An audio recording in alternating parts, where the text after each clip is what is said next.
السلام علیکم ورحمۃ اللہ وبرکاتہ۔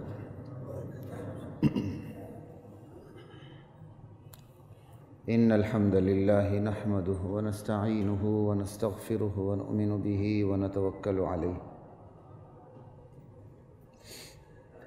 ونعوذ باللہ من شرور انفسنا ومن سیئات اعمالنا، من يهد الله فلا مضل له ومن يضلله فلا هادي له،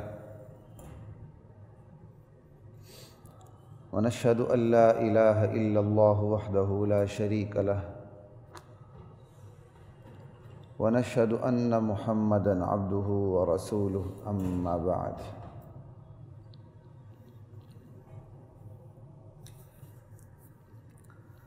فأعوذ بالله من الشيطان الرجيم، بسم اللہ الرحمن الرحیم۔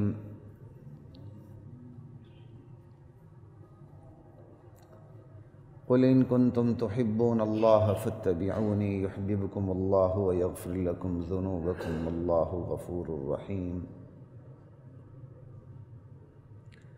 وقال علیہ الصلاة والسلام،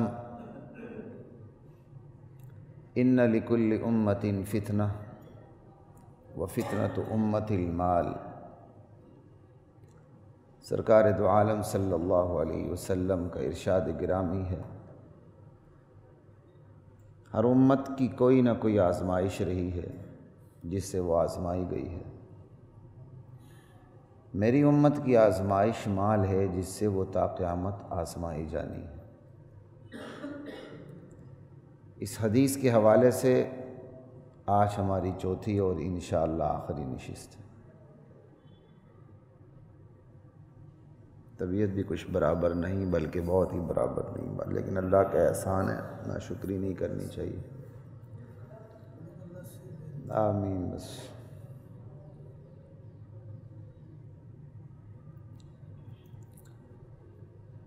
مال آزمائش پوری زندگی آزمائش ہے، بالخصوص جو مال کو آزمائش بنا کے رکھا گیا۔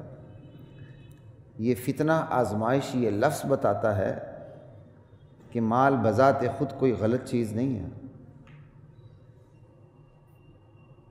اس کے نقصانات بھی ہیں، اس کے فوائد بھی ہیں، اسی لیے تو اس کو آزمائش بنا دیا گیا ہے۔ فوائد ہی فوائد ہوں، آزمائش کہاں؟ نقصانات ہی نقصانات ہوں تو آزمائش کہاں؟ مفاد بھی ہیں، نقصانات بھی ہیں۔ اب مال بندے کے حوالے کر دیا گیا ہے، مال رکھ دیا گیا کہ اس حوالے سے تمہاری آزمائش ہونی ہے۔ مال کی وجہ سے تمہارا ایمان ڈاواں ڈول تو نہیں ہوتا، حلال حرام میں تمیز ختم تو نہیں کرتے، نظریات کو بیچ تو نہیں دیتے، وطن کو، ریاست کو، سیاست کو، قیادت کو بیچ تو نہیں دیتے، ساری چیز آ جاتی ہیں۔ مال بذات خود بری چیز نہیں ہے، شرائط کا لحاظ رکھ کے مال کمانا چاہیے۔ مال فریضہ بھی ہے اور فتنہ بھی ہے۔ کسب الحلال فریضۃ بعد الفریضہ کما قال علیہ الصلاۃ والسلام۔ حلال کمائی تو فرض ہے، اپنے لیے کمانا، اپنے بچوں کے لیے کمانا، یہ تو فرض ہے۔ تو مال فرض بھی ہے، فریضہ بھی ہے اور فتنہ بھی ہے۔ ٹھیک ہے، آزمائش، فتنہ مطلب آزمائش، ہمارے ہاں فتنہ کا کچھ اور مطلب لے لیا جاتا ہے۔ تو مال آزمائش، مال کے حوالے سے یہ مطلب نہیں بندہ مال سے دور رہے، مطلب یہی کہ مال کو شرائط کے مطابق استعمال میں لائے اور مال کے متعلق اصول شریعت کا خیال رکھے، مال کے سامنے لیٹ نہ جائے۔ وگرنہ اللہ کے نبی کو پیشکش ہوئی تھی احد پہاڑ کو سونا بنا دیتے، ہر نبی عموماً بالعموم نہتہ بنا کے بھیجا گیا، اس نے اللہ کی محنت کی، اللہ کی معیت، اللہ کی ہمراہی ساتھ تھی، لوگ جڑتے چلے گئے، تبدیلی آتی چلی گئی، یوں ہوا۔ یہ نہیں ہوا اوپر سے نبی آیا تو اسے بہت بڑی دولت دے کے بھیجا گیا، اوپر سے دولت آ رہی ہے، ایسا نہیں ہوا۔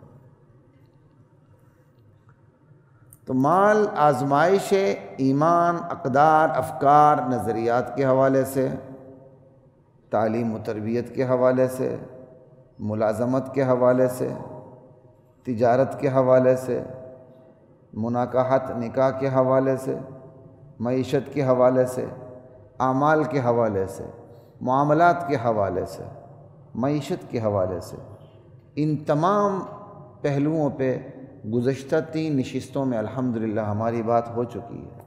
چند ایک پہلو رہ گئے، اس پہ میں آپ کے سامنے بات رکھنے کی کوشش کروں گا۔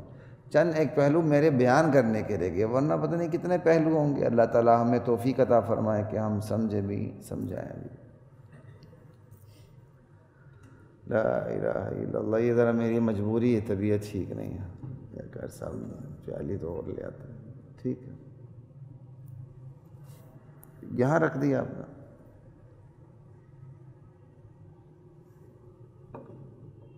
وہ کمرے کی پیالی، چلیں ٹھیک ہے، اوکے۔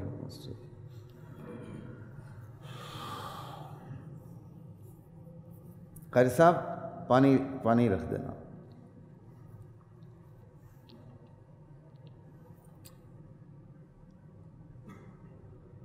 تعلقات کے حوالے سے مال بہت بڑی آزمائش ہے۔ الحمدللہ، شکر۔ تعلقات کے حوالے سے مال بہت بڑی آزمائش ہے۔ تو اگر نہ دیکھ لیں، ہمارے تعلقات مال کی بنیاد پہ ہوتے ہیں، مفادات کی بنیاد پہ ہوتے ہیں، اصول کی بنیاد پہ کم خوش نصیب ہیں جن کے تعلقات اصول کی بنیاد پہ ہوتے ہیں، بڑے کم خوش نصیب ہیں۔ اللہ ان خوش نصیبوں میں میرا اور آپ کا شمار فرمائے کہ ہمارا کسی سے بچھڑنا، ہمارا کسی سے جدا ہونا، ہمارا کسی سے تعلقات کو استوار کرنا اصول کی بنیاد پہ ہو۔ اللہ کے لیے تعلق استوار رکھیں، اور تعلقات توڑنے پڑیں تو اللہ کے لیے توڑیں، اللہ کے لیے جوڑیں۔ اللہ مجھے اور آپ کو نصیب فرمائے۔ یہ انبیاء کی خصلت تھی، اور یہ انبیاء کے ماننے والی اولین جماعتوں کی خصلت تھی۔ اللہ یہ خصلت میری اور آپ کی بھی بنا دے۔ لیکن المیہ یہ ہے، اس پوری دنیا کا کافر تو ہے ہی ہے، ان کا تو معبود ہی مال ہے۔ اگر وہ دیانت بھی دکھاتے ہیں تو مال کی وجہ سے دکھاتے ہیں، اللہ کا حکم سمجھ کے نہیں دکھاتے ہیں۔ وہ ایک الگ موضوع ہے، انشاءاللہ کبھی بات کریں گے۔ مغرب کی چند اصول کو دیکھ کے ہم لیٹ جاتے ہیں، وہ کتنے دیانتدار ہیں۔ آپ کی ملٹائی نیشنل کمپنی یہاں جو کرپشن دکھاتی ہیں، یہاں جو برباد کرتی ہیں، یہاں آپ کی جو دیسی کمپنیوں کا بیڑا غرق کرتی ہیں، اپنے نمائندوں کو گھساتی ہیں، کبھی آپ نے سوچا؟ اس پر تو کوئی آتا ہی نہیں۔ ہماری آنکھوں پہ، دماغ پہ چربی چڑھی ہوئی ہے۔ ہمیں مغرب کا جھوٹ بولنا نظر آتا ہے کہ وہ جھوٹ نہیں بولتے جی، وہ جی ملاوٹ نہیں کرتے جی۔ بھئی وہ اپنے لیے کرتے ہیں، اپنے گھر کو سارے صاف رکھتے ہیں، ہمارے لیے کیا کرتے ہیں؟ قوم کے لیے کیا کرتے ہیں؟ ایک گائے پھنس جائے تو ہیلی آتی ہے، جناب علی، ایمبولینس آتی ہے، وہ گائے کو دلدل سے نکالتی ہے۔ ساتھ ہی ہمسائے ملک ہوتا ہے، گاجر مولی کی طرح کاٹ کے رکھ دیتے ہیں اس کو۔ وہ ملک جو بندر کی موت برداشت نہیں کرتا، کتے کی موت برداشت نہیں کرتا، پوری دنیا کو وہ دکھاتے ہیں کہ جنگلات کے اندر روڈ ہے، جا رہے ہیں، سفر کریں، سامنے سے کوبرا سانپ گزر رہا ہے تو رک جاتے ہیں، صرف سلوٹ نہیں مارتے، باقی خیر ہے، گزرنے دیتے ہیں۔ پھر پوری دنیا کو دکھاتے ہیں، دیکھو جی انسانیت ہمارے پاس ہے۔ اور ساتھ ہی جو سرحد پر ہمسایہ ہوتا ہے اس پر وہ بمبارمنٹ کرتے ہیں کہ گاجر مولی کی طرح کاٹ کے چورا چور کر کے رکھ دیتے ہیں۔ پتہ نہیں کیا بات ہے، ہم لوگوں کو یہ چیز نظر کیوں نہیں آتی؟ ایک الگ دکھتا سلگتا موضوع ہے، کئی دفعہ میں اس پہ ہلکی پھلکی بات کر لیتا ہوں، لیکن جی چاہتا ہے کہ مستقل سیریز اس پہ چلا دوں۔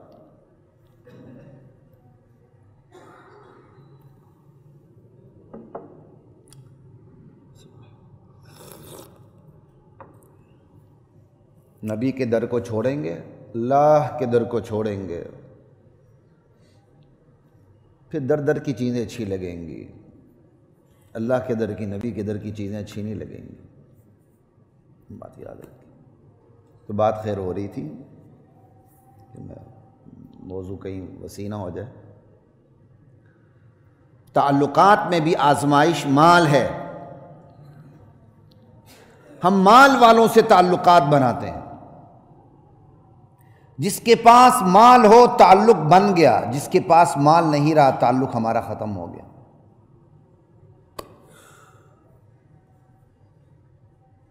اگر مالدار ہے تو غیر بھی اپنا، اگر غریب ہے تو اپنا بھی اجنبی ہو جاتا ہے۔ رشتہ داریوں میں نہیں دیکھتے، خوش قسمتی سے بد قسمتی سے، وہ تو اللہ کو پتہ ہے کہ کسی کے پاس اب مال آنا اس کے لیے خوش قسمتی ہے یا بد قسمتی ہے۔ یہ تو ہم پاکستانیوں کا رویہ ہے کہ ہم جس کے پاس مال دیکھتے ہیں کہتے ہیں خوش قسمتی ہے۔ پتہ بھی ہوتا ہے کہ اس خبیث نے ساری کمائی حرام مال سے کی ہے، اس کی رشوت خور ہے، بے ایمان ہے، ایک نمبر کا زانی اور بدکار ہے، غریبوں کا پیٹ چاک کیا ہے، غریبوں کی قبر پہ اپنا محل تعمیر کیا ہے، لیکن جب اس کی کوٹھی دیکھتے ہیں راہ ٹپکاتے ہیں، اللہ کا بڑا کرم ہے جی، اللہ کا بڑا، کس نے کہا بھائی اللہ کا کرم ہے؟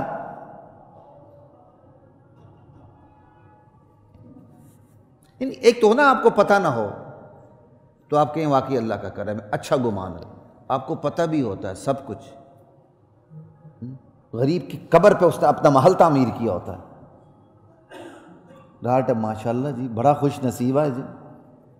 خدا کی قسم یہ وہی رویہ ہے جو رویہ قارون کے وقت، قارون کی اس پبلک کا تھا، قارون کے دور کا، قارون کے دور کی اس پبلک کا تھا جس کا قرآن ذکر کرتا۔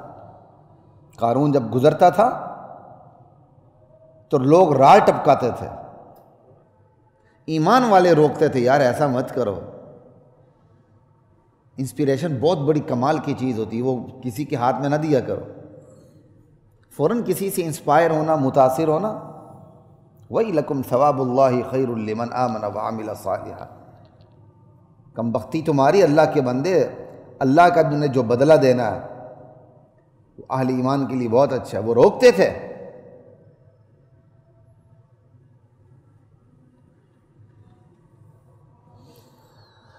وہ میرے چھاپے والا نہیں رکھا نا، پھر بھی ٹھیک ہے، ورنہ میں وہ قرآن کی آیت نکال دیتا۔ قال انما اوتیتہ علی علم عندی اولم یعلم ان اللہ قد اہلک نہیں، یہ آیت غلط ہو رہی ہے، خیر اس پہ حالانکہ پہلے میں بیان بھی کر چکا ہوں۔ 20واں سپارہ چلے میں نکال کے دیکھ لیتا ہوں، آپ کو بتا دیتا ہوں۔ بیٹھے بیٹھے نظیر صاحب کچھ نہیں ہوتا، میں اسی میں دیکھ لوں گا، لیکن اپنا چھاپا ہو نا، اپنا نقشہ ہو قرآن کا جس پہ حفظ کیا ہوتا ہے تو وہ فوراً نکل آتا ہے۔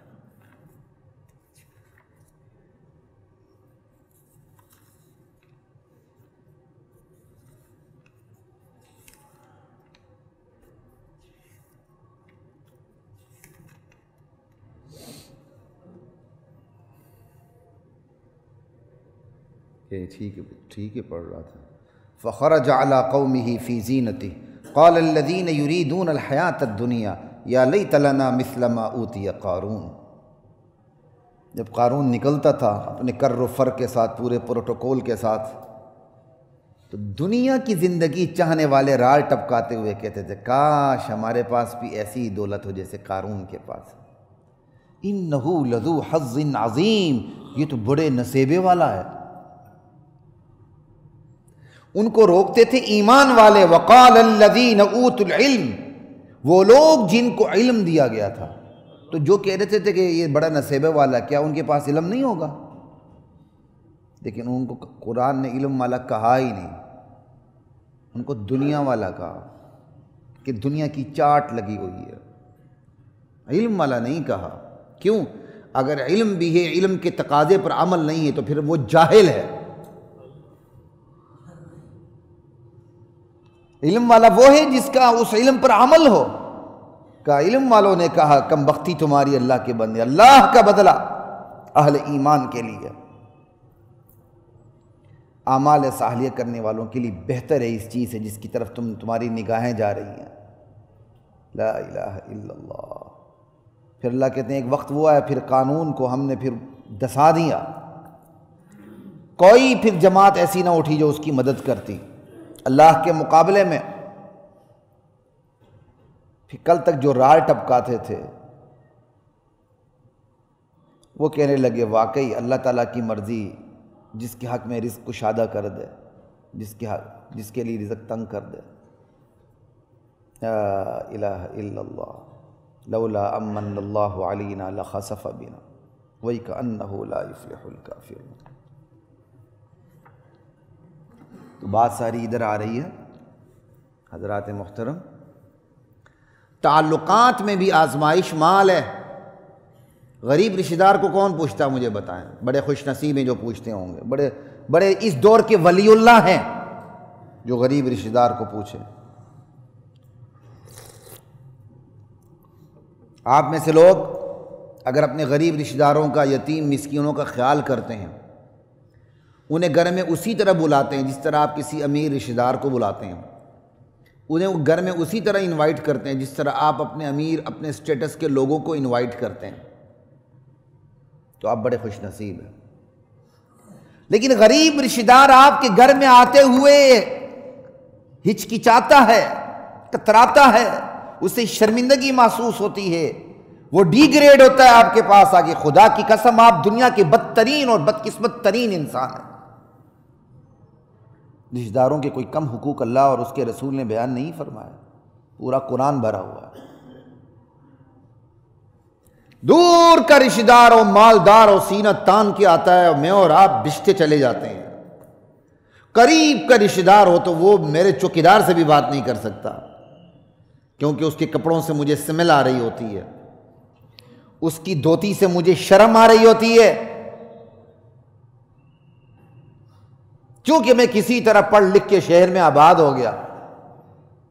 اب میرے بالکل خونی رشتہ دار، بلڈ ریلیشن، وہ تو سارے کسان ہیں، مزارے ہیں، دھوتیاں پہن کر 24 گھنٹے کام کرنے والے ہیں، اور میں شہر میں تو میری اوقات ہی کچھ اور ہے لوگوں کے سامنے۔ یہ دھوتی پہ گوبر لگا کے میرے گھر میں آئے گا، یہ تو میرا سٹیٹس خراب کر دے گا۔ بڑی بدقسمتی ہے خدا کی قسم۔ میں اس پہ اس لیے بھی شاید زور دے رہا ہوں، میرے زمانہ طالب علمی کی بات ہے، میں یو ای ٹی کے قریب رہا ہوں، تو میری گیدرنگ یو ای ٹی کے جو ٹیچرز ہیں ان کے بچوں کے ساتھ شروع سے میری رہی دوستی، اچھے پڑھے لکھے لڑکوں سے رہی۔ کہیں کوئی سن لے تو ناراض نہ ہو جائے۔ وہاں ایک پروفیسر تھے، تو ان کی بیٹی کی یا بیٹے کی شادی تھی، انہوں نے اپنے رشتہ داروں کو مدعو نہیں کیا تھا۔ شاید ریزن یہی تھی کہ بس یہ غریب دھوتی والے لوگ، تو اسی یونیورسٹی کے اندر جو پروفیسرز تھے، ٹیچرز تھے، گرد و پیش تھے، دوست احباب تھے، انہی کو بلا دیا، شادی کنڈکٹ کر لی گئی۔ کتنے افسوس کی بات ہے، کتنے افسوس کی بات ہے۔ گاؤں کا بچہ محنت کر کے کوئی مقابلے کا امتحان پاس کر کے نکل جاتا ہے نا، وہ پھر گاؤں کا راستہ ہی بھول جاتا ہے۔ بہت کم خوش نصیب ہوتے ہیں جو کہتے ہیں کہ اس مٹی سے میں نے جنم لیا، اس مٹی والوں کا میرے اوپر حق ہے، اب میں اس حق کو چکاؤں گا۔ وہ گاؤں کے چھوٹے چھوٹے نالے کیا ہوتے ہیں جس کے اندر پانی آتا ہے، سو کہتے ہیں نا، کیا کہتے ہیں اس کو، اس میں سوئے میں نہاتے ہیں ننگے یا چھوٹے چھوٹے کاچھے پہنتے ہوئے نہاتے بندہ چل پڑا اور نکل گیا، اور مقابلے کے امتحان پاس کر کے یا کسی اچھی طاقتور اسٹیبلشمنٹ میں چلا گیا اور جا کے اس کو سٹار بھی لگ گئے، کچھ بھی ہو گئے، لیکن اگر وہ واپس گاؤں کا رخ کر کے اس کو آباد کرتا ہے تو وہ انسان ہے، اگر اس گاؤں کو بھولتا ہے تو وہ انسان کی شکل میں جانور ہے۔ اپنی اوقات بندہ بھول جائے۔ غالباً قصہ یہ محمود و ایاز کا ہی آتا ہے نا، وزراء کو گیلا تھا کہ بادشاہ ایاز کو زیادہ اہمیت دیتا ہے۔ ایاز، غالباً ایاز ہی کے بارے میں یہ قصہ، رنگ محل میں۔ ایاز کے بارے میں غالباً یہ قصہ ہے جو میں سنا رہا ہوں کہ دربار کے اختتام کے بعد وزراء کو لے کے ایاز کے کمرے کی طرف، رہائش گاہ کی طرف گیا کیا کہتے ہیں بادشاہ، اور اس نے فاخرانہ لباس اتار کے وہی غلامی والا لباس پہن لیا، کہا ایاز اپنی حیثیت کبھی نہ بھولنا۔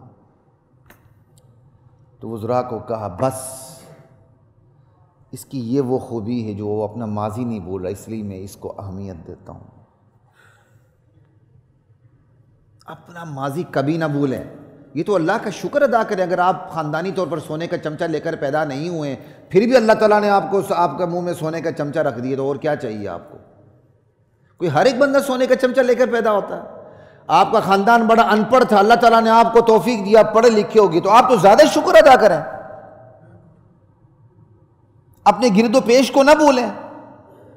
یہ کیا ہوا کہ مال کے بنیاد پر، وجاہت کی بنیاد پر تعلقات استوار کر لیے؟ جہاں وجاہت نہیں دیکھی، جہاں مال نہیں دیکھا، وہاں تعلق ختم، رشتے بھی اجنبی ہو گئے، اور مال کی وجہ سے اجنبی بھی اپنے بن گئے۔ یہ بہت بڑی آزمائش ہے مال کی وجہ سے۔ اور ایمانداری سے بتائیں، مال کی بنیاد پہ ہمارے ہاں طبقاتی نظام ہے کہ نہیں؟ ہماری کوئی بھی سوسائٹی کلاس لیس نہیں ہوتی، کلاس لیس سوسائٹی کا ویسے بھی اسلام میں تصور نہیں ہے۔ امیر غریب رہیں گے، یہ جو کلاس لیس سوسائٹی نا، یہ فطرت کے خلاف جنگ ہے، یہ کبھی زندگی میں کامیاب ہی نہیں ہوئی۔ جتنا مرضی کمیونزم والے، سوشلزم والے زور لگا رہے ہیں، اب تو ان کا سورج غروب ہو چکا ہے۔ کلاس لیس سوسائٹی کا کانسیپٹ نہیں ہے، کلاسز رہیں گی، لیکن عزت و ذلت کا معیار ان کلاسز کو بنانا کہ مال والا ہے تو عزت دار ہے، مال نہیں ہے تو اس کے پاس عزت نہیں ہے، اس کا کوئی تصور نہیں ہے۔ مال کی وجہ سے تعلقات کو استوار کرنا، یہ کوئی انسانیت نہیں ہے۔ تو میں نے اور آپ نے کوئی چھوٹی بات سمجھی کہ مال آزمائش؟ ان لکل امت فتنہ وفتنۃ امتی المال، میری امت کا فتنہ مال ہے۔ تو زندگی کے جس گوشے پہ ہاتھ رکھیں، بس تھوڑا سا غور کرتے چلے جائیں۔ میں بارہا آپ کو مثالیں دیتا ہوں، یہ خصوصاً مسجد کے حوالے سے۔ بندہ مسجد پہ خرچ کرتا نہیں، جیسی مسجد پہ 10 روپے خرچ کرتا ہے تو وہ اس کا 10 روپے خرچ کرنا فتنہ بن جاتا ہے، آزمائش ہے، کیونکہ وہ اس مسجد پہ حکمرانی چاہتا۔ شیطان پہلے خرچ کرنے نہیں دیتا، خرچ کرتا ہے تو خرچ کیے ہوئے کو ڈبو دیتا ہے۔ اب چونکہ سروس میں نہیں رہے تو میں نام لے کے بتا دیتا ہوں، شاید ایک دفعہ میں نے پہلے بھی نام لیا تھا، لیکن اکثر میں نام نہیں لیتا تھا۔ جسٹس ریٹائرڈ رمدے صاحب مجھے اس حوالے سے بہت اچھے لگے۔ یہ شادمان میں FC کالج انڈر پاس کے بعد بالکل جو مین سڑک پہ سفید مسجد ہے، بڑی خوبصورت، یہ ان کے والد مرحوم جسٹس ریٹائرڈ شفیع صاحب نے بنوائی، صدیق صاحب نے بنوائی تھی۔ ان کے بعد ان کے ہوتے ہوئے بھی وہ متولی بن گئے تھے، آج بھی اسی مسجد کے متولی وہی ہیں۔ جب وہ لاہور ہائی کورٹ میں ہوتے تھے تو ان کا مجھے پیغام آیا کہ آپ اگر تراویح پڑھا دیں، میرے لیے آنر کی بات تھی۔ پھر میں نے وہاں تراویح بھی پڑھائی، پھر ان کی خواہش پہ تراویح کے بعد قرآن کا خلاصہ بھی پڑھا ہوا بیان ہوتا تھا۔ لیکن اس بندے نے، میں نے ہمیشہ اسے جج کیا۔ ہماری بھی تو مصیبت جج کرنے کی عادت ہے، خود جاتی نہیں ہے، ان جانی بھی نہیں چاہیے، الحمدللہ اسلامی حوالے سے ہو تو ٹھیک۔ وہ بندہ کبھی بھی کوشش یہ ہوتی تھی کہ وہ مسجد میں نمایاں نہ ہو، کیونکہ شخصیت تھی سرکاری بھی بڑی، تو نمایاں تو شخصیت تو ہوتی ہے، لیکن ان کی ہمیشہ کوشش ہوتی تھی مسجد میں آ کر نمایاں نہ ہو۔ حالانکہ پہلی صف میں کتنا ثواب ہے، وہ اپنے آپ کو پہلی صف سے دور رکھتے تھے، ایسے نظر نیچے کر کے۔ ایک تو ہوتا نا مسجد کے متولی ہیں، اوپر سے ہائی کورٹ کے جج ہیں، تو ایسے ہو گئے، نہیں، بالکل اپنے آپ کو دبا کے رکھتے تھے۔ حالانکہ وہ کتنے دبنگ جج تھے، پوری دنیا کو پتہ ہے وہ کتنے دبنگ جج تھے، لیکن مسجد میں ان کا رخ ہی کچھ اور تھا۔ یہ میں نے ایک نہیں بارہا دیکھا۔ اور اگر کوئی بات مجھے کہنی ہو، جیسے یہ کشمیر کا زلزلہ آیا تھا اس دور میں، جو سب سے خطرناک ترین زلزلہ تھا، مجھے پتہ نہیں تھا، میں بیٹھا ہوا تھا، وہ دوڑتے ہوئے میرے پاس ہے اور میرے کان میں کہے گے کہ دعا کرنی ہے، زلزلہ آیا۔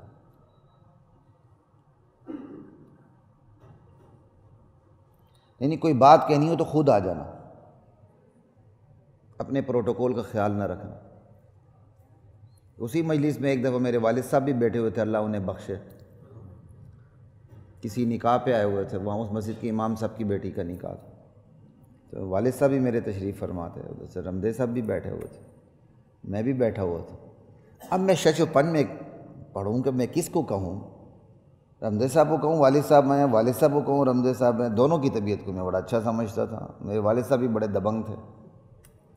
میں کبھی ادھر دیکھوں کبھی، لیکن ایک کمال کی بات آپ کو بتا رہا ہوں کہ رمدے صاحب نے اس طرح جج کیا میری بات کو، شاید میں ادھر دیکھ رہا ہوں سوچ میں پڑھ رہا ہوں، وہ یکدم اٹھے سیدھے میرے والد صاحب کے پاس چلے گئے، یہ یکدم میں اٹھا اور میں نے تعارف کرا، میں کہا جی جیسے رمدے صاحب، حیران رہ گیا، آج بھی مجھے نہیں بھولتے۔ چند دن پہلے مجھے یاد آئی تو اس بات میں نے فون کیا، میرا نمبر دوسرا تھا، پرانا نمبر تو میں نے رکھا ہوا تھا، میں نے فون کیا تو فوراً انہوں نے میرا نام لے لیا، میں نے کہا جی آپ نے پہچان لیا، کیونکہ میں دوسرے نمبر سے، کہتے ہیں ہم تو آپ کی آواز کے فین ہیں، کیوں نہ پہچانے، فوراً دوسرے نمبر سے بھی کیا، فوراً پہچان لیا انہوں نے۔ کچھ ایسے لوگ ہوتے ہیں، کمزوری ہزار ہوتی ہیں، میرے اندر ہزار کمزوریاں، آپ کے اندر 10 ہوں گی، کسی کے اندر سینکڑوں ہوں گی، لیکن چند چیزیں ہوتی ہیں کسی نہ کسی بندے میں، وہ فراموش کرنے کے قابل نہیں ہوتی کہ آپ کے پاس اللہ تعالیٰ نے دنیا کی وجاہت بھی دی ہے، دنیا کا مال بھی دیا ہے، پھر بھی آپ کا سر نیچا ہے، تو یہ اللہ کا آپ پر بہت بڑا احسان ہے۔ تکبر جنت میں داخل نہیں ہونے دیتا، تکبر جنت میں داخل نہیں ہونے دیتا، بخل، مال خرچ نہ کرنا جنت میں داخل نہیں ہونے دیتا۔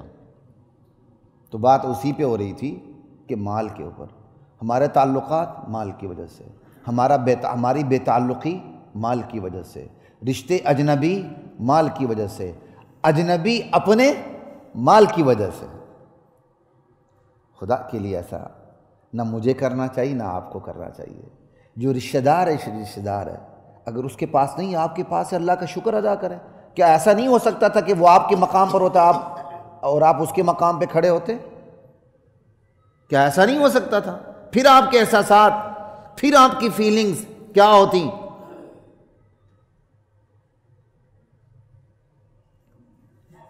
اخلاق میں آزمائش بھی مال کی وجہ سے، یہ 9واں نمبر، اخلاق میں آزمائش بھی مال کی وجہ سے۔ ہمارے اخلاق انہی کے ساتھ اچھے ہوتے ہیں جن کے پاس مال ہوتا ہے۔ مال بہت بڑے مفاد کی چیز ہے نا، چھوٹی چیز تھوڑی ہے۔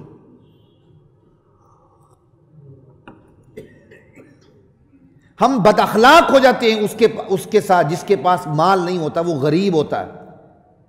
ہماری جو بولنے کا انداز ہے، ٹون ہے، وہی بدل جاتی ہے۔ ہماری ٹون بتا دیتی ہے کہ ہم ایک غریب سے بات کر رہے ہیں یا امیر سے بات کر رہے ہیں، یا امیر اور غریب سے بات کرتی ہوں، ہمارے لہجے میں تبدیلی کیوں آتی ہے؟ آخر لہجے میں تبدیلی تو چلو یہ آنی چاہیے کہ بچہ ہے، بوڑھا ہے، درمیانی عمر کا ہے، موقع محال کچھ اور ہوتے ہیں، لیکن لہجے میں تبدیلی اس بنیاد پہ آئے، اخلاق کی تبدیلی اس بنیاد پہ آئے کہ ایک کے پاس مال ہے اور ایک کے پاس مال نہیں ہے۔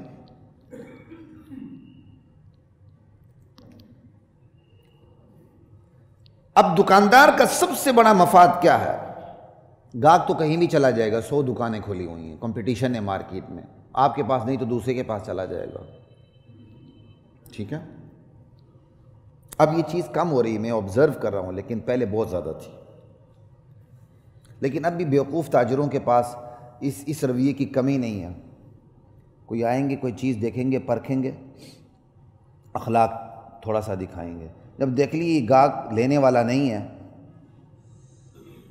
باڈی لینگویج ہی چینج ہو جائے گی، لہجہ ہی تبدیل ہو جائے گا، اخلاق کی تبدیل ہو جائیں گے۔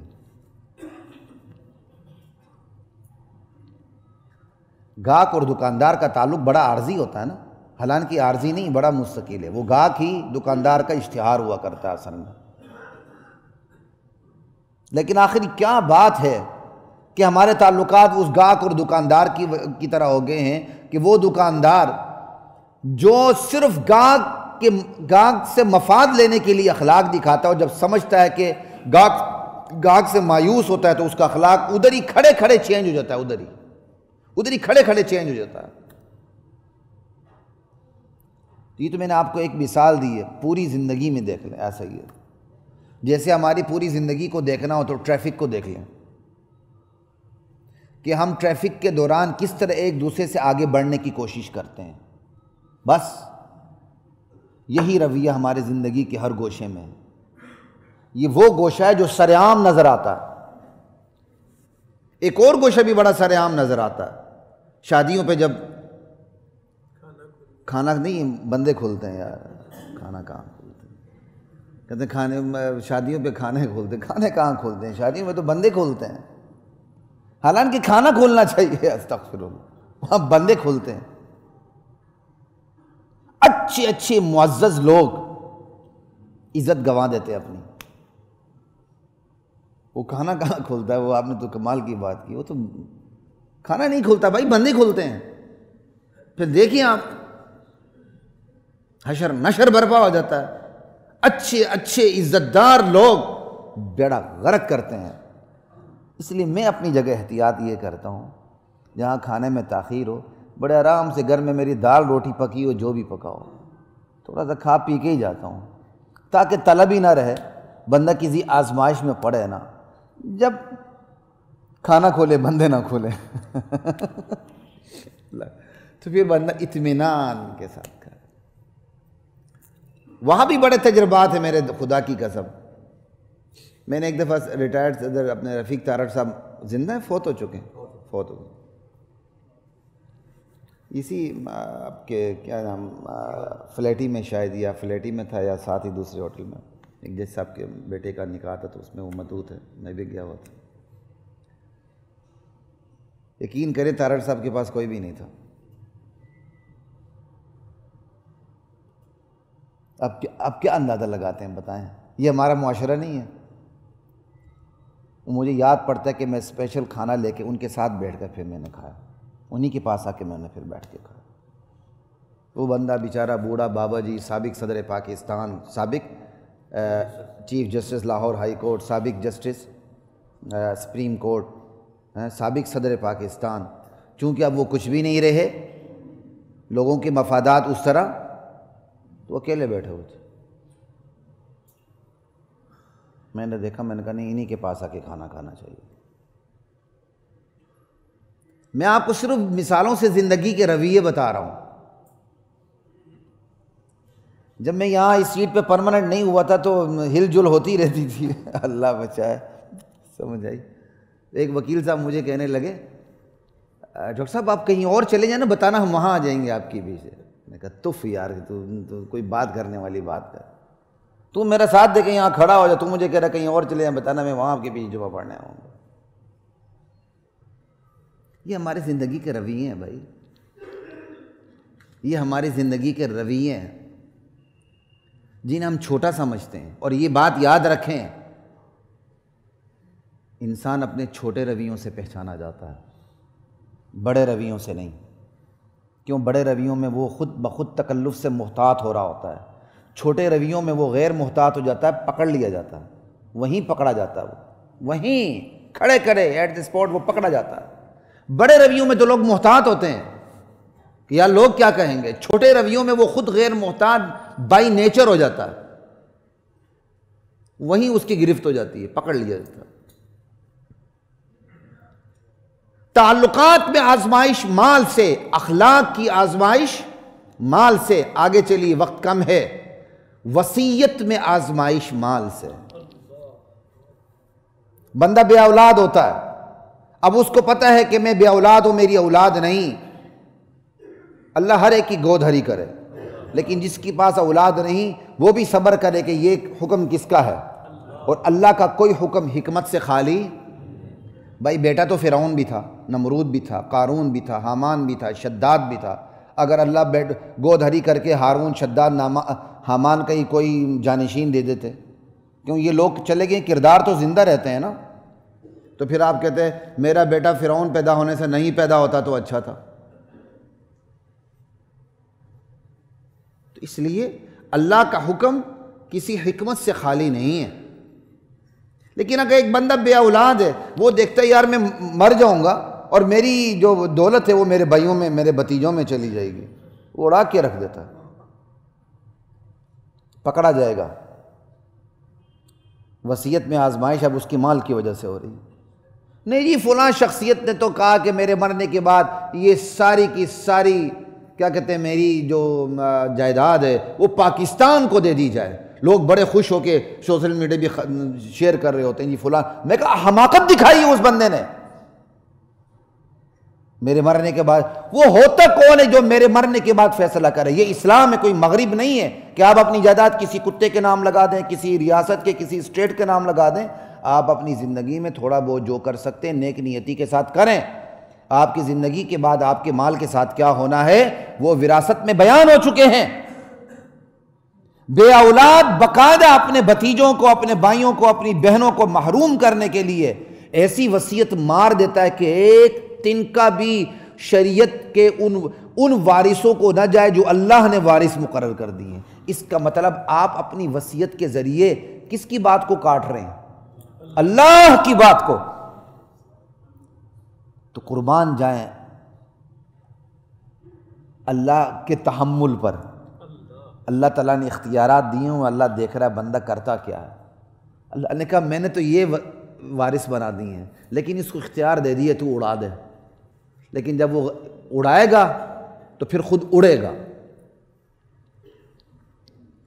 انما الاعمال بالخواتیم بھی، انما الاعمال بالنیات ہر ایک کو یاد ہے، بالخواتیم کسی کو یاد نہیں۔ اعمال کا دار و مدار خاتمے پر ہے۔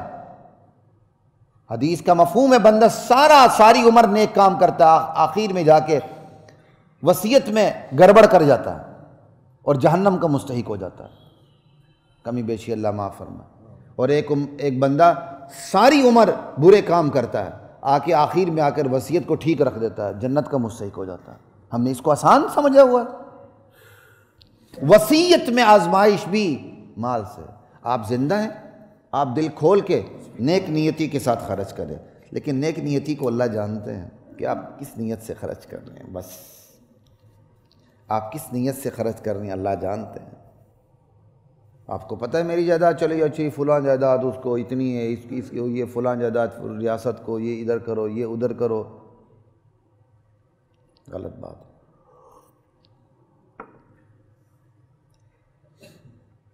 اسی طرح وصیت کے اندر اپنے بیٹوں کو محروم کر دیتے ہیں، وصیت کے اندر بیٹیوں کو محروم کر دیتے ہیں۔ وصیت ایسی لکھتے ہیں حقدار کا حق مارا جاتا۔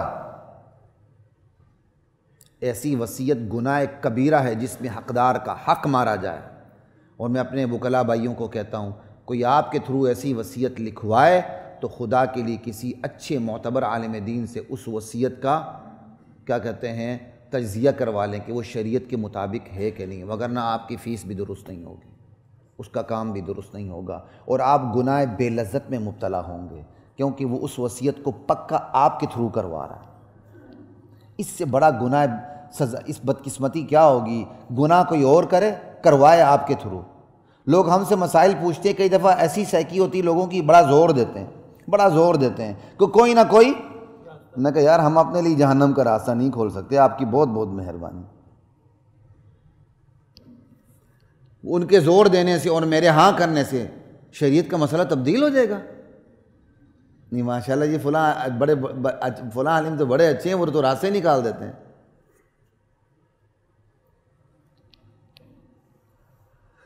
لا الہ الا اللہ واللہ اکبر۔ وصیت میں آزمائش مال سے ہے، وراثت میں آزمائش مال سے ہے۔ بندہ حقدار کو محروم کر دیتا ہے وراثت میں، اور اسی طرح وراثت میں آزمائش مال سے۔ بے اولاد فوت ہو جائے تو اس کی جو جائیداد ایسی کھینچا تانی ہوتی ہے، جو جتنا طاقتور ہوتا ہے وہ اتنا قبضہ کر لیتا ہے۔ وراثت میں آزمائش مال سے ہے، باپ فوت ہو جاتا ہے، جوان بیٹے ہوتے ہیں، چھوٹے چھوٹے بیٹے بھی ہوتے ہیں، یا دوسری ماں سے اولاد ہوتی ہے، ٹھیک ہے۔ اب وہ کیا کہتے ہیں، پہلی ماں کی اولاد بڑی ہوتی ہے، وہ سارا قابو کر لیتی ہے، باپ کی جو دوسری بیوی ہوتی ہے اس کے بچے چھوٹے چھوٹے ہوتے ہیں، ان کو بے آسرا کر دیتے ہیں۔ وراثت میں آزمائش مال سے۔ باپ فوت ہو جاتا ہے، اب وراثت میں بہن بھی آ گئی، بھائی بھی آ گئے، بہنوں کو محروم کر دیتے ہیں وراثت میں آزمائش مال سے، کمزور بھائی کو، پاگل کو محروم کر دیتے ہیں۔ کیا وہ پاگل ہے؟ پاگل اپنی جگہ، لیکن وہ وراثت کا پورا حقدار ہے، وراثت میں آزمائش مال سے۔ پھر بہت سے لوگ جو دیندار 5 وقت کے نمازی ہیں وہ کیا کرتے ہیں، عام لوگ بھی کرتے ہیں، لیکن میں فوکس کرتا ہوں نمازیوں کو کہ یہ بیماری ان کے اندر بھی بدرجہ اتم موجود ہے، اور ہمارے علاقوں میں تو یہ بیماری حد سے زیادہ ہے، یہ پٹھانوں میں، یہ اسی طرح یہ ہمارے گلگت بلتستان کے اندر یہ بیماری حد سے زیادہ موجود ہے۔ وہ بہنوں کو حصہ بہت کم دیتے ہیں، نہ ہونے کے برابر دیتے ہیں۔ الحمدللہ میرے والد فوت ہوئے، ہم نے اپنے وقت میں، اللہ کا شکر ہے، آگے پیچھے کر کے اپنی بہنوں کو پورے حصے دے دیے جو جائیداد میں حصہ بنتا تھا۔ باقاعدہ میں نے احتیاط یہ کی کہ میں نے بہنوں کو فون کر کے کہا اتنی جگہ بھی اگر میرے پاس کسی بھی حوالے سے زیادہ آئی ہے میں تم لوگوں کو دینے کے لیے تیار ہوں، کل قیامت کے دن میرا گریبان نہ پکڑنا۔ پوری تسلی کر کے پھر میں بیٹھا، میں نے کہا خبردار۔ دیکھیں کئی دفعہ ایسا ہوتا ہے کہ آپ فیتہ لے کے نہیں بیٹھ سکتے، جب وراثت تقسیم ہو رہی ہے تو تھوڑی بہت اونچ نیچ کہیں نہ کہیں ہو ہی جاتی ہے، زمین کی تقسیم ہے، دکانوں کی تقسیم ہے، مکان کی تقسیم ہے، بہت سی چیزیں آتی ہیں، وہاں پھر تھوڑا سا آپ کو عدل احسان سے کام لینا پڑتا ہے۔ اور پھر دیندار کیا کرتا ہے، جا کے بہنوں سے معاف کرواتا ہے، بڑا مطمئن ہو جاتا ہے کہ میں نے معافی کروا لی۔ غلط بات ہے، معاف کرنے سے نہ معاف پاکستان کے قانون میں ہوتا ہے اور نہ شریعت میں ہوتا ہے، نہ قانونی طور پر معافی ہوتی، نہ شرعاً معاف ہوتی۔ ہاں یہ معافی کا یہ تصور ہو سکتا ہے کہ آپ بہن کو پوری جائیداد کا حصہ دے دیں، وہ اس پر قبضہ بھی کر لے، اس کی ملکیت بھی آ جائے، اس کا قبضہ بھی آ جائے، بعد میں وہ بہن آپ کے گھر پہ آ جائے، بھائی جان آپ کا بہت شکریہ، آپ نے اللہ کے حکم کے مطابق، رسول اللہ کی سنت کے مطابق مجھے میرا حصہ پورا دے دیا، اب یہ میرا حصہ آپ لے لیں یا اتنا حصہ آپ لے لیں۔ اب قبول کرتے ہیں تو وہ ماں کی دودھ کی طرح حلال ہے، نہیں حلال نہیں ہے۔ فکر کریں، اس میں 5 وقت کے نمازی کیا 7 کے وقت کے نمازی بھی ملوث ہیں۔ کیا چھوڑ کے جائیں گے آپ اپنی اولاد کو؟ ماں کو حصہ نہیں دیتے، اور جس بیوہ ماں کو ایک بھائی نے گھر پہ رکھا ہوتا ہے، اس کی نظر ہوتی ہے کہ جو میری ماں کا حصہ ہے نا، اس کی فوت ہونے کے بعد اس کا حصہ مجھے ہی ملے، باقی بھائی شریک نہ ہو۔ کیوں؟ خدمت میں کرتا تھا۔ وہ اللہ کے بندو، اپنی ماں کی خدمت کا کتنا حقیر صلہ لے رہے ہو تم، کتنا حقیر صلہ لے رہے ہو۔ وہ صلہ تمہیں اللہ نے دینا کہ 2 ٹکوں نے دینا ہے؟ وراثت میں بھی آزمائش مال ہے۔ آگے چلیں، وقت ختم ہو رہا ہے۔ فرد، معاشرہ، ریاست، سیاست، قیادت، ان سطحوں پر بھی آزمائش مال سے ہے۔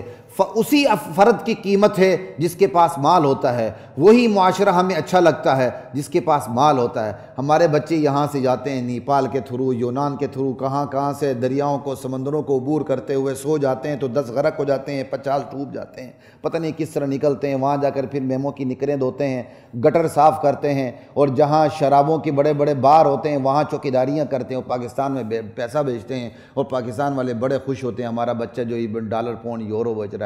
تف ایسی کوششوں کے اوپر، انا للہ و انا الیہ راجعون۔ اب یہ موقع نہیں کہ بتاؤں پاکستان میں کتنا پوٹینشل ہے، یہاں ذرا آپ کام تو کریں۔ جس طرح بے شرم ہو کے آپ باہر نکرے پہن کر گٹر صاف کرتے ہیں، اس سے آدھے کم بے شرم ہو کے ذرا اپنے شہر میں کام کریں، پھر دیکھیں پاکستان میں پوٹینشل کتنا ہے۔ بات اتنی ہے کہ یہاں آپ جانگیہ پہن کے کام نہیں کر سکتے، وہاں ننگے ہو کر سارے کام کرتے ہیں، اور جب پاکستان میں آتے ہیں تو پھر آپ کو پولوشن دکھتی ہے، پھر آپ ماسک بھی پہنتے ہیں، گٹر والے مالے سے اس کے ڈی ایچ اے میں پلاٹ بھی لے لیتے ہیں، اور پھر آپ کو سب برے گندے لگتے ہیں، ہر طرف کو آپ کو جراثیم ہی جراثیم نظر آتے ہیں۔ ان جراثیموں کے گٹروں میں بیٹھ کر تو آپ نے مال لیا ہوتا ہے، ہمیں پتہ نہیں ہے۔ سور کی برگر بیچ کے وہاں کھڑے ہو کے، لا الہ الا اللہ، قدر کریں اس ملک کی، آج بھی اس ملک میں بڑا پوٹینشل ہے۔ لا الہ الا اللہ۔ وہی معاشرہ اچھا لگتا ہے جس کے پاس مال ہو۔ یہاں سیاست کون کر سکتا ہے؟ جس کے پاس مال ہو۔ اس سے بڑی بدقسمتی کیا ہوگی؟ یہاں سیاست وہ کر سکتا ہے جس کے پاس مال ہو، جو صادق و امین ہو وہ سیاست کر ہی نہیں سکتا۔ یہاں رئیس اسے کہتے ہیں جس کے پاس مال ہو، جو دیانت میں، امانت میں، صداقت میں، شجاعت میں رئیس ہو، وہ رئیس ہے ہی نہیں ہے۔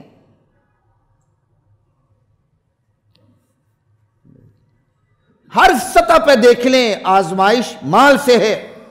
یہاں قیادت جماعتوں کی کس کے پاس آتی ہے؟ اس کے پاس آتی ہے جس کے پاس مال ہو، اور جس کے پاس مال نہ ہو سیاسی جماعتوں کی قیادت اس کے پاس نہیں آتی۔ اب جب یہ ایم این ایز اور ایم پی ایز کی سیٹیں تقسیم ہوتی تو ہر جماعت فیس لیتی تھی۔ اس فیس کو کیا کہتے ہیں؟ شراب کا نام آپ دودھ رکھ لیں تو وہ دودھ ہو جائے گا۔ غریب تو لڑ ہی نہیں سکتا۔ کتنی بڑی بدقسمتی ہے۔ فرد، معاشرہ، ریاست، سیاست، قیادت، ہر سطح پہ دیکھ لیں آزمائش مال سے ہے۔ حیات و ممات، زندگی اور موت، ان پورے زندگی کے گوشوں میں دیکھ لیں، قدم قدم پہ، ایک ایک قدم پہ آپ کو آزمائش مال سے نظر آئے گی۔ یہاں تک کہ آپ اپنے موقف پہ کھڑے ہیں، وہ ایک الگ بات ہے کہ تجزیے کے بعد آپ کا موقف غلط ہے یا صحیح، ایک الگ چیز ہوتی ہے، لیکن آپ اپنے موقف میں کھڑے ہیں، آپ کو آپ کے موقف سے ہلانے کے لیے بھی مال استعمال ہوتا ہے، آپ کو اپنے موقف سے ہٹانے کے لیے مال استعمال ہوتا ہے۔ آپ ایک موقف پہ کھڑے ہیں، اگلا آ کے سب سے پہلے آپ کو توڑا دیتا ہے، توڑا قابل قبول ٹھیک، ورنہ کوڑا دیتا ہے، تیری ایسی کی تیسی، اب تو ٹھیک ہو جا۔ ہمارا پورا ملک توڑے اور کوڑے پہ چل رہا ہے۔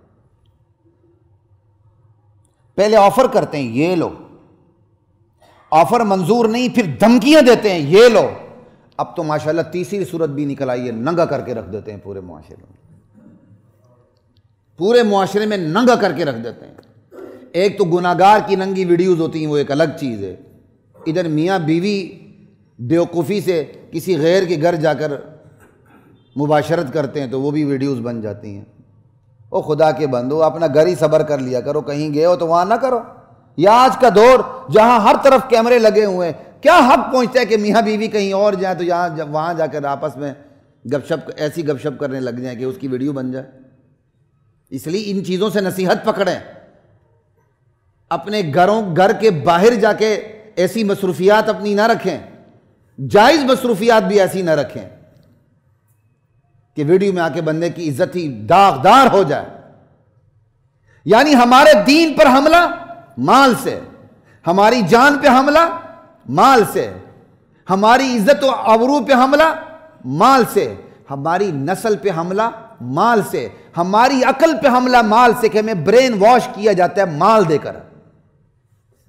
حالانکہ یہ مقاصد شریعہ میں سے ہے، دین کی حفاظت، جان کی حفاظت، مال کی حفاظت، عزت و آبرو کی حفاظت، نسل کی حفاظت، عقل کی حفاظت۔ دین ان کے بغیر مکمل نہیں ہوتا، اور دین جن بنیادوں کے بغیر مکمل نہیں ہوتا، ان بنیادوں پر حملہ مال سے ہے۔ خدا کی قسم مجھے رونا آیا اس بندے کو دیکھ کر جو چیخ چیخ کے کہہ رہا تھا کہ میری بیوی کے ساتھ ویڈیو بن گئی۔ وہ تو مرد ہے، پھر بھی چلو بہت تھوڑی بہت خیر ہے، اس کی بیچاری اس عورت کا کیا بنے گا؟ اور اس بڑھاپے کے اندر جس کی موبائل پہ اس کی ننگی ویڈیو بھیج دی گئی، اور وہ بھی اپنے میاں کے ساتھ۔ ہمارا ملک تو اس سطح پہ پہنچ چکا ہے کہ ایک بااختیار شخص کھڑے کھڑے رنگ ہاتھوں پکڑ لے کے یہ شراب کی بوتل ہے، اگلے دن وہی شراب کی بوتل شہد کی بوتل ثابت ہو جاتی ہے۔ وہ بااختیار شخص کچھ بھی نہیں کر سکتا۔ اس سے بدترین صورتحال کسی ریاست کی ہو سکتی ہے کہ ملک کا بااختیار ترین شخص جا کے شراب کی بوتل کو رنگ ہاتھوں پکڑ لے، وہ اگلے دن شراب کی بوتل شہد کی بوتل بن جائے۔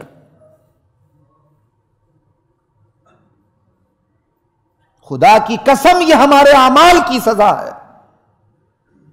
باز آ جائیں، میں بھی باز آ جاؤں، آپ بھی باز آ جائیں، ورنہ ابھی تو اللہ تعالیٰ صرف ہچکولے دے رہا ہے۔ اللہ کسی بھی قوم کو بڑی مصیبت میں گرفتار کرنے سے پہلے چھوٹے چھوٹے مصائب میں مبتلا کرتا ہے کہ واپس ہو جائے، واپس ہو جائے، واپس ہو جائے۔ جب وہ چھوٹے مصائب پر واپسی نہیں کرتی تو اللہ تعالیٰ یہ نہیں کرتا کہ فوراً بڑی مصیبت ڈال کے اس کو دبوچ کے نیست و نابود کر دے، نہیں، اللہ کا بڑا عجیب نظام ہے۔